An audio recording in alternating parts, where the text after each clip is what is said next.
Hay una imagen que la mayoría de nosotros llevamos en la cabeza cada vez que nos imaginamos la relación de la Iglesia con África, y proviene directamente de los libros de texto escolares. El misionero blanco que deja Europa atrás para llevar la fe a un continente lejano.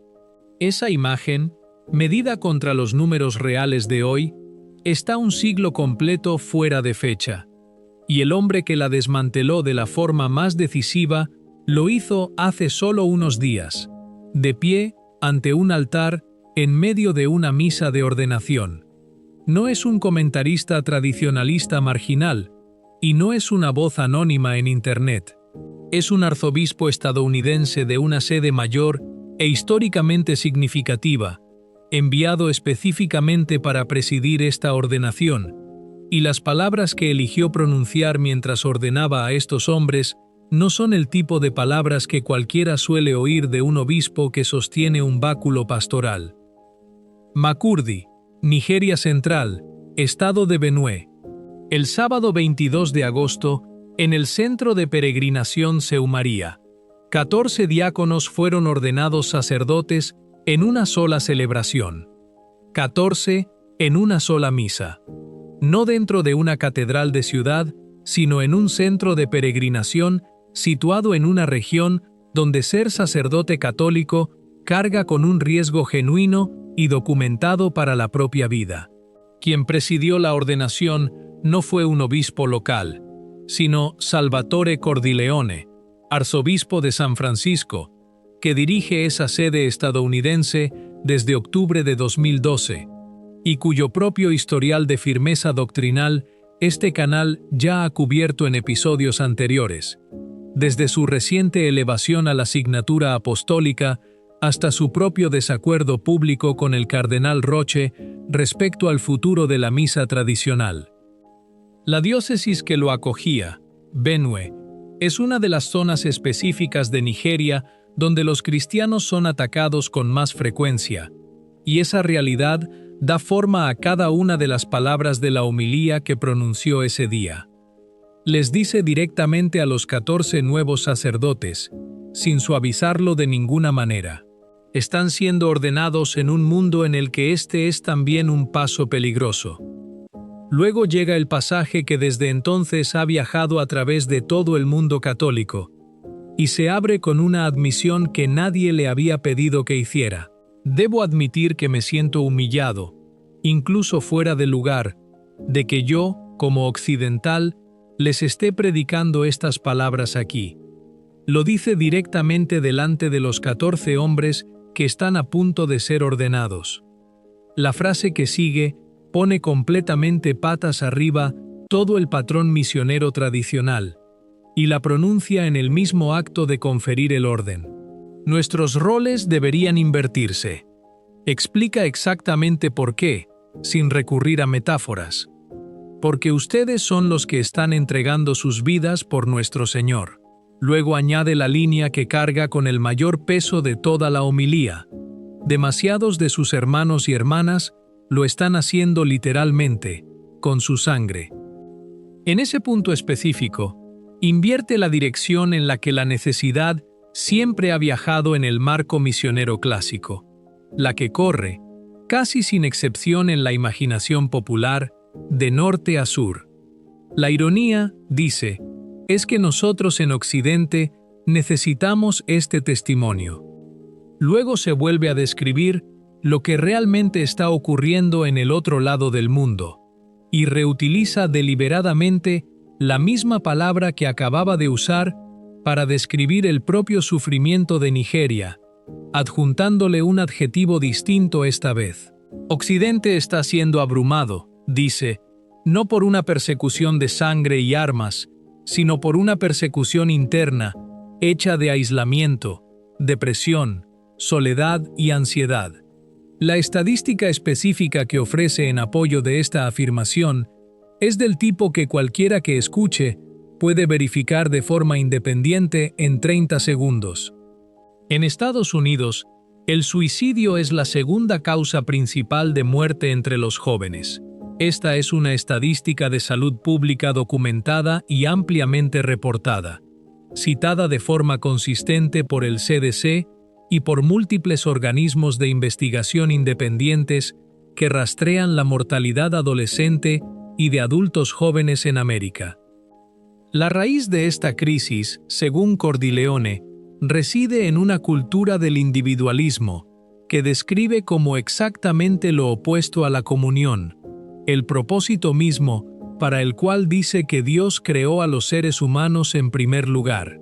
Es el amor lo que hace posible la comunión, dice, y esa es precisamente la razón por la que Dios nos diseñó de esta manera.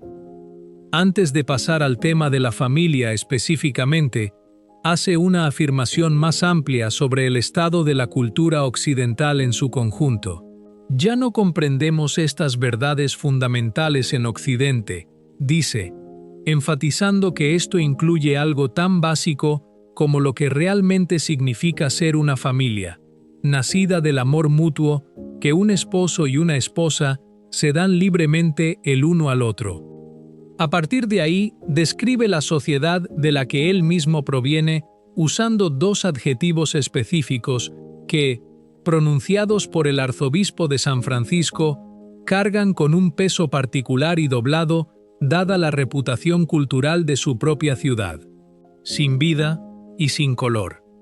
Incluso la amistad, dice, esa capacidad humana básica de simplemente estar presente con otra persona sin obtener nada material o transaccional de la relación, se ha plegado sobre sí misma hasta el punto de convertirse en solo otra forma de egoísmo. Luego llega el pasaje más políticamente cargado de toda la homilía, el que ninguna agencia de noticias eligió poner en su propio titular, y concierne a la exportación deliberada de todo lo que acaba de describir.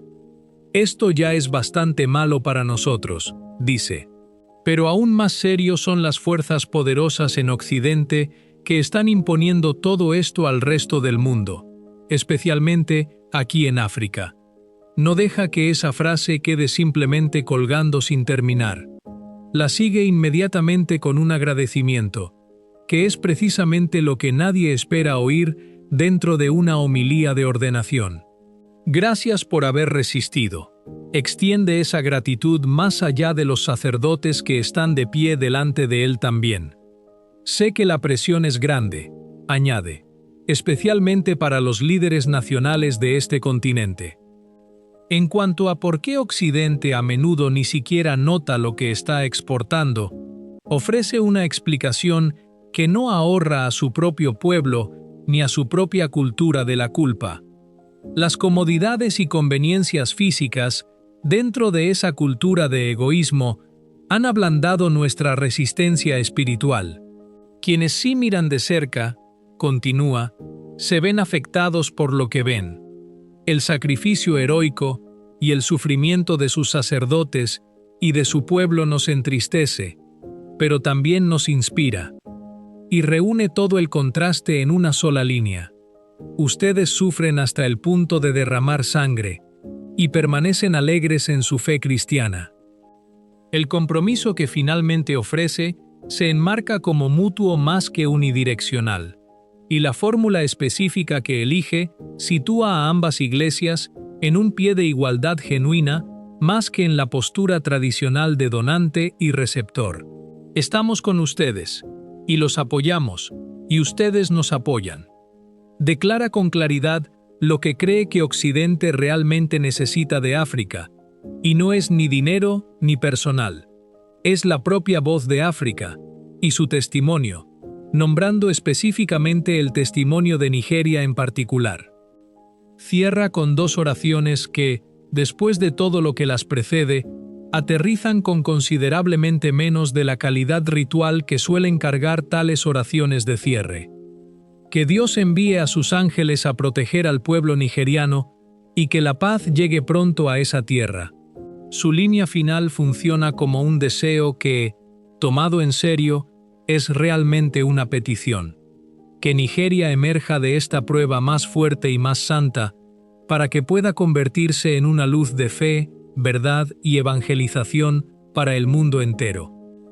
Antes de avanzar en lo que esta homilía realmente significa para la Iglesia más amplia, la honestidad exige declarar con claridad que la Iglesia africana no es un bloque único e indiferenciado que habla con una sola voz unificada sobre cada pregunta que este canal ha cubierto a lo largo de su serie en curso.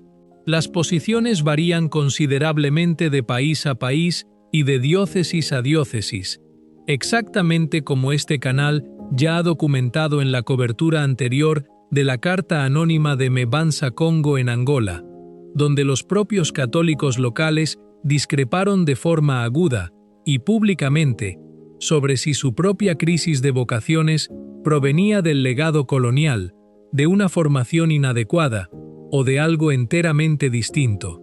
Los propios obispos de Nigeria tampoco hablan con una sola voz unificada sobre cada pregunta contestada a la que se enfrenta la Iglesia más amplia, desde la liturgia hasta la sinodalidad, hasta cómo el rápido crecimiento del continente debe realmente sostenerse pastoralmente de cara al futuro.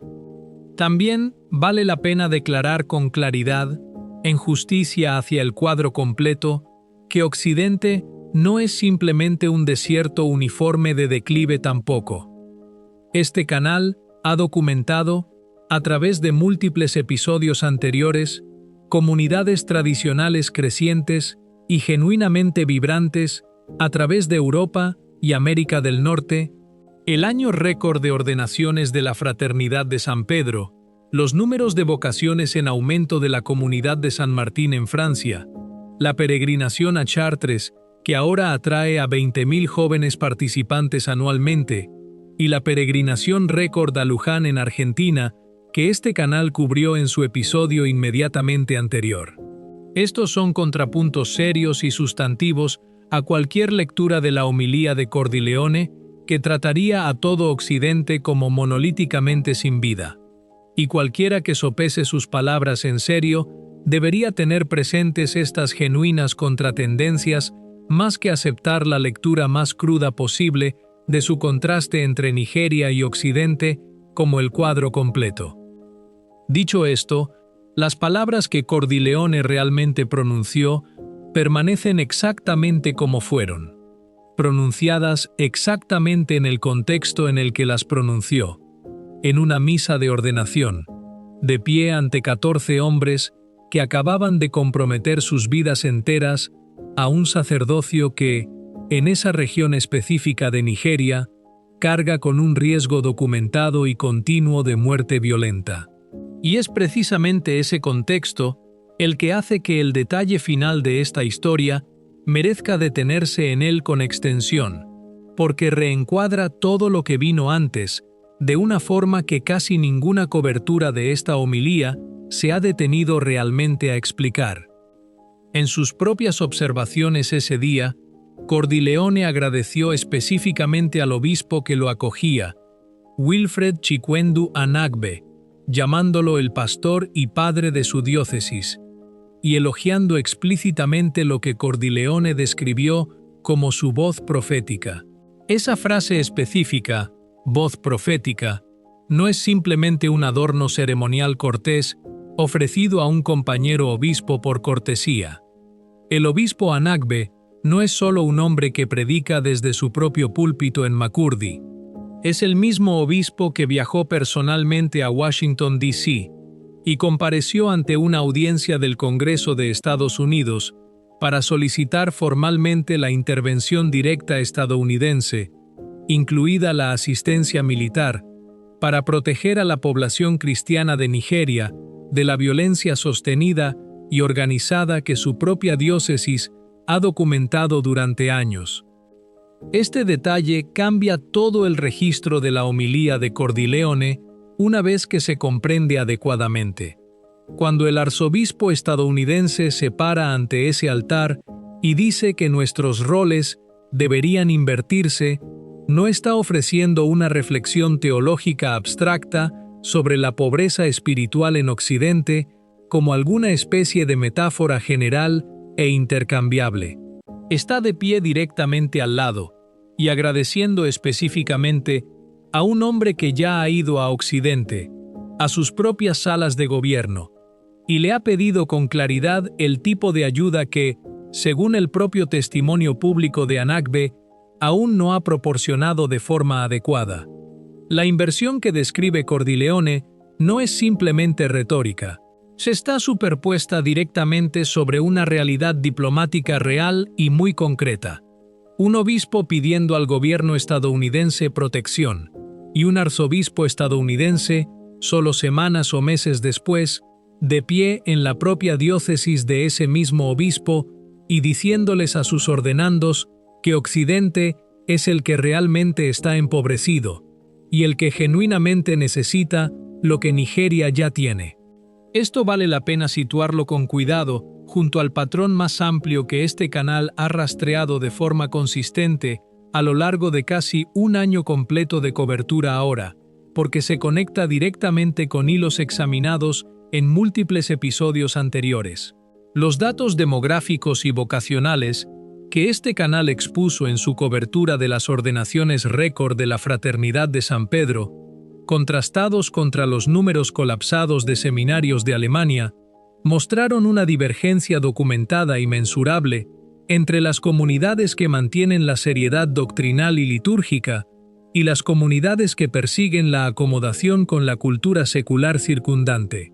El Estudio Nacional de Sacerdotes Católicos, también cubierto en un episodio anterior, mostró un dramático desplazamiento generacional entre el clero estadounidense más joven hacia una autoidentificación teológica considerablemente más conservadora que la de sus predecesores, ordenados en los años 60. La propia homilía de Cordileone en Makurdi extiende ese mismo patrón subyacente a un escenario explícitamente global y misiológico, argumentando que toda la dirección de la necesidad espiritual y el don espiritual se ha invertido silenciosamente a lo largo del último siglo, que África, una vez considerada puramente como un campo de misión que recibía la fe de otra parte, se ha convertido ella misma en una fuente de la cual Occidente ahora necesita urgentemente recibir algo que ha perdido. La estadística específica de suicidio que citó Cordileone merece examinarse con el mismo cuidado que este canal ha aplicado a cada afirmación documentada a lo largo de su cobertura de este año.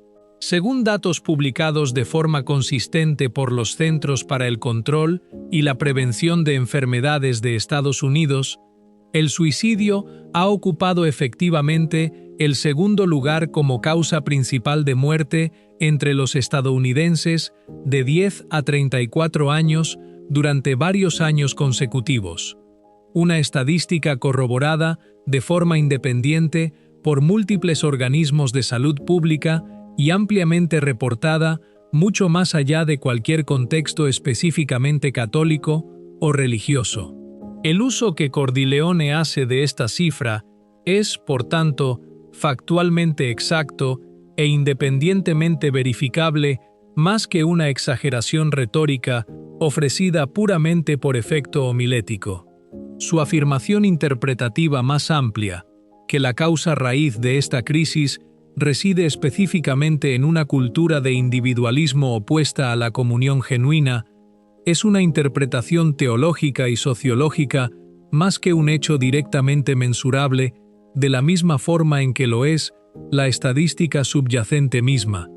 Y personas razonables, incluidos sociólogos católicos serios e investigadores de salud pública, podrían debatir razonablemente cuánto peso explicativo carga realmente el individualismo solo en relación con otros factores contribuyentes.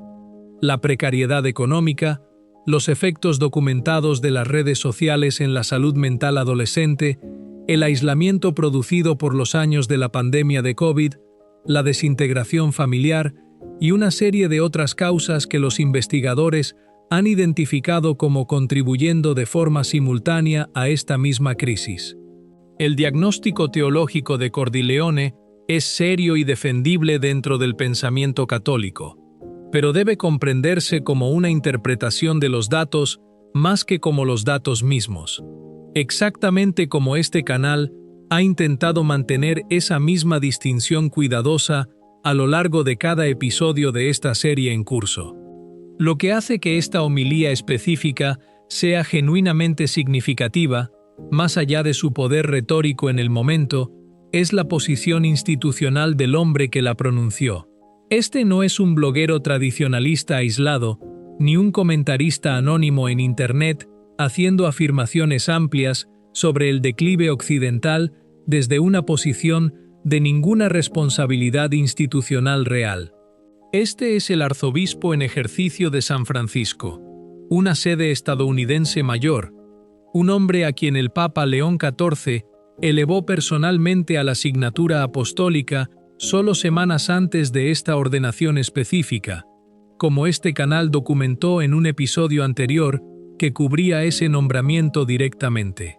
Cuando un hombre que ocupa esa posición institucional específica se para en Nigeria y pronuncia una homilía tan aguda en su crítica de la cultura occidental, incluida una referencia explícita a fuerzas poderosas en Occidente que imponen activamente patrones culturales e ideológicos sobre África, una afirmación que toca directamente debates en curso y bien documentados sobre la financiación del desarrollo internacional, la política de población y la ideología de género que se adjuntan como condiciones a la ayuda exterior occidental. Esa crítica específica carga con un peso institucional considerablemente más allá de lo que cargaría una declaración equivalente de un comentarista privado.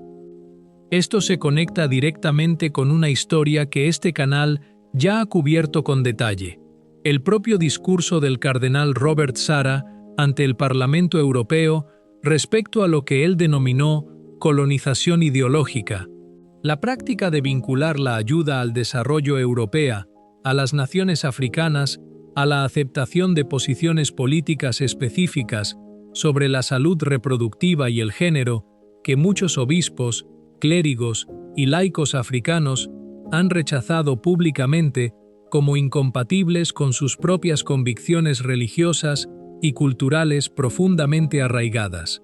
La homilía de Cordileone en Makurdi, pronunciada de forma independiente y en un contexto completamente distinto, no obstante hace eco de esa misma preocupación subyacente desde un ángulo enteramente distinto.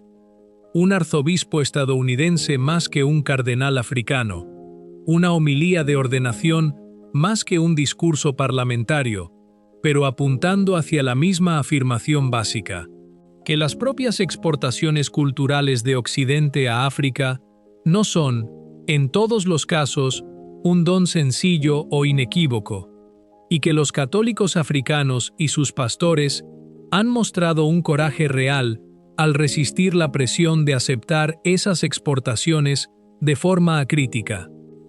Hay una dimensión final de esta historia que vale la pena nombrar con claridad antes de cerrar, una que vincula esta homilía específica de vuelta al tema más amplio que recorre toda la cobertura de este canal a lo largo del último año. El patrón consistente y reiterado de comunidades que mantienen la claridad doctrinal, la seriedad litúrgica y una visión exigente más que acomodaticia de la vida cristiana, demostrando, una y otra vez, a través de contextos radicalmente distintos, ser las comunidades que realmente prosperan, mientras que las comunidades que persiguieron una acomodación cultural sostenida han, en caso tras caso documentado que este canal ha expuesto, luchado considerablemente más con vocaciones en declive, bancos vacíos y una erosión documentada de la confianza doctrinal interna. Los propios números de Nigeria hablan de este patrón con una fuerza particular. 14 nuevos sacerdotes ordenados en una sola misa, en una diócesis donde el propio sacerdocio carga con un riesgo mortal genuino, se sitúa en un contraste crudo e inevitable con las cifras de ordenaciones alemanas que este canal examinó en un episodio anterior, donde toda una iglesia nacional, operando en condiciones de completa seguridad física y considerable confort material, logró solo 30 ordenaciones a través de las 27 diócesis combinadas en el mismo periodo general. Las propias palabras de cierre de Cordileone en Makurdi apuntan directamente hacia esta misma comparación subyacente, aunque la enmarca de forma pastoral más que estadística. «Ustedes sufren hasta el punto de derramar sangre», les dijo a los hombres que acababa de ordenar, «y permanecen alegres en su fe cristiana». Esa formulación específica, la alegría sostenida a través del sufrimiento más que la alegría perseguida a través de la evitación de él, se sitúa en el corazón mismo de lo que está argumentando que Occidente ha perdido realmente y lo que África, a un costo real y continuo, ha logrado preservar. Nada de esto zanja por sí solo cada pregunta genuinamente contestada que este canal ha examinado a lo largo de su cobertura de este año, ya concierna a la interpretación adecuada del Vaticano II, al futuro de Traditionis Custodes, a la aplicación correcta del derecho canónico a la propia situación canónica de la FSSPX o al estatus teológico de prácticas inculturadas como la ceremonia andina que este canal documentó en su episodio anterior desde Cusco. La homilía de Cordileone no intenta resolver ninguna de esas disputas específicas, y sería un error leerla como si lo hiciera. Lo que sí ofrece, pronunciada con un peso institucional real por un hombre que ocupa una de las sedes más significativas de la Iglesia estadounidense, de pie al lado de un obispo que ha llevado personalmente el sufrimiento de su propio pueblo directamente a las salas del Congreso de Estados Unidos, es un argumento sostenido y teológicamente serio de que la dirección misionera tradicional, Occidente dando y el resto del mundo recibiendo, no se ha ralentizado simplemente ni se ha vuelto más equilibrada a lo largo del último siglo. Se ha, en las propias palabras explícitas y reiteradas de Cordileone, invertido por completo, y Occidente, cualesquiera que sean sus ventajas materiales restantes, se encuentra ahora en una necesidad genuina, precisamente del tipo de fidelidad costosa y marcada por la sangre a la que 14 sacerdotes recién ordenados en Makurdi, Nigeria, se comprometieron un sábado de agosto, plenamente conscientes de exactamente lo que ese compromiso podría eventualmente costarles. ¿Qué opinas tú? Deja un comentario abajo. Amén. Que Dios te bendiga.